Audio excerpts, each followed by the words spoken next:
করইমুড়ে বৈদ্যুতিক হুক লাইনের তার ছিঁড়ে এক মহিলার আকস্মিক মৃত্যুকে ঘিরে চাঞ্চল্য। আর এই ঘটনার জন্য দায়ী করা হয়েছে এক সাধুকে। নাম গোপাল দাস। 2018 সালের আগে থেকে স্থানীয় বিজেপি নেতাদের সাথে এই সাধুর যোগাযোগ ছিল। সেই নেতাদের মদতেই নাকি দীর্ঘ বছর ধরে অবৈধভাবে বিশালগড় করইমুড়া তেবাড়িয়া এলাকার খাস জমিতে বসবাস করছেন সাধু গোপাল দাস, এমনটাই অভিযোগ।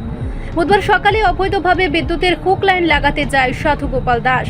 যখন বিদ্যুতের তার ছিঁড়ে পড়ে এলাকার এক মহিলা অঞ্চলি সরকারের উপর, তাকে হাসপাতালে নিয়ে গেলে চিকিৎসক মহিলাকে মৃত বলে জানান। এই ঘটনায় উত্তেজিত হয়ে ওঠে তেবাড়িয়া এলাকার জনগণ। এলাকার সমস্ত জনগণ বুধবার দুপুরে অবৈধভাবে বসবাস করা সাধু গোপাল দাসকে গণধোলাই দিতে উদ্যত হয়।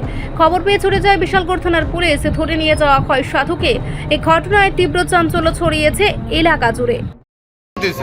তারা বলে খাল দইতাছে আমার ফুকশনের ক্ষেত্রে আমি দেখি না, আমি একটু আসলাম একজন গাছতে হয়ে গেছে গা, আর হলে আমার জালে খাল দইতাছে ফুকশনের মধ্যে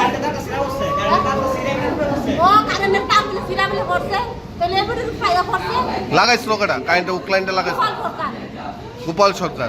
গোপাল সরকার এবারে বলে না করে বলে আমরা বাড়ির ভিতরে তার লাগে তেনে কইতে আইছেন বাংলাদেশে বলে বাড়ি ইয়ানো বলে পিছির বাড়ি আছে তাইনে কি করে এনো থেকে কি করে এনো থেকে আসি দিঘা আমি এত কথা কই বলো তে আপদে আপনারা কোন হসপিটালে নিয়েছে? আমরা কোন হসপিটালে কি নাম তাইনের মহিলার নাম কি? কি হয় আপনার কি হয়? আমার বড় গাঁও।